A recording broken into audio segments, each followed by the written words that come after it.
Ladies and gentlemen, Nairobi residents and members of the Fourth Estate, my attention has been drawn to accusations captured in media that I'm in possession of land titles belonging to Jeevanjee and Pangani affordable housing projects. Well, I recommend that the Nairobi City County Assembly for bringing this matter up through the Lands and Urban Planning Committee. I would like from the onset to state the facts in regard to the two projects that were dear to my heart when I was serving as the second governor of this great city. It is important to note that the affordable housing projects in Nairobi was brainstormed and planned during the tenure of the former governor, my good friend Evans Kidero, who served as the first governor of Nairobi. It is during this time that the county government and the national government started collaborating on ways to revamp the 7 old estates in Nairobi. This was to be done through a public-private partnership with the county providing land and the investors allowed to charge an agreed percentage on the property to make their profit. I want to bring to your attention that the leases, these titles for both Jeevanjee and Pangani were processed in 2018 during my time as governor. Take note that there was no meaningful progress in terms of development that happened during the previous administration before I took over, until when I took over. Indeed, under my tenure, we fast-tracked the development by diligently negotiating an exit agreement between the county government and the tenants in respective estates, with Jeevanjee and Pangani being one of them. We must acknowledge the fact that most tenants were old people and old families who had spent decades of struggle living in the estates.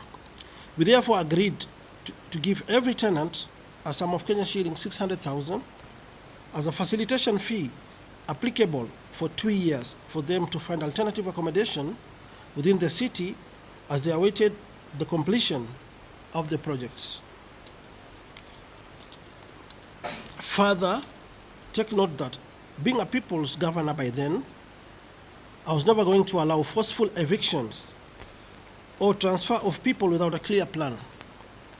We had to ensure that the registered tenants are given priority once the houses are complete. This was eventually agreed and signed between the county, the estate associations, and the respective developers or the investors.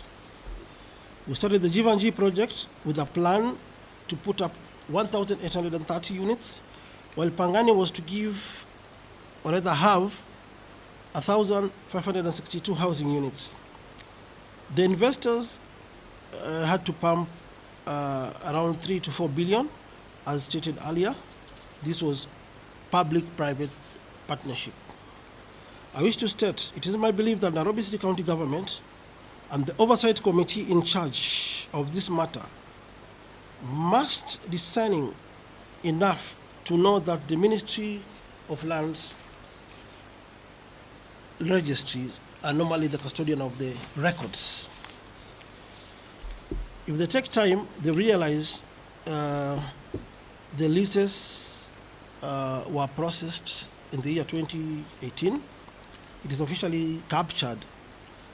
For instance, Jeevanjee, it is captured under the special purpose vehicle that was used, that is Nairobi Bachelors Jeevanjee Estate Limited, which is a private limited company incorporated under the Companies Act, and also the certificates of transfer of lease that was signed in July 2019 and witnessed by the Nairobi City County government, and the joint registration of the special purpose vehicles. These joint ventures agreement were drafted and prepared before I took over as governor. Ours was just implementation of the projects. It is my humble submission that there is a grand plan by senior staff, politicians, and cartels who want to be allocated houses without following the due process. Whatever has been circulating, or whatever came up from the county assembly and the county government of Nairobi, I believe these were just diversionary tactics to divert the real issues. Because the other day I saw from Citizen TV that investors who had purchased these houses were complaining that despite them investing millions, they are yet to be allocated with these houses, meaning the projects have stalled.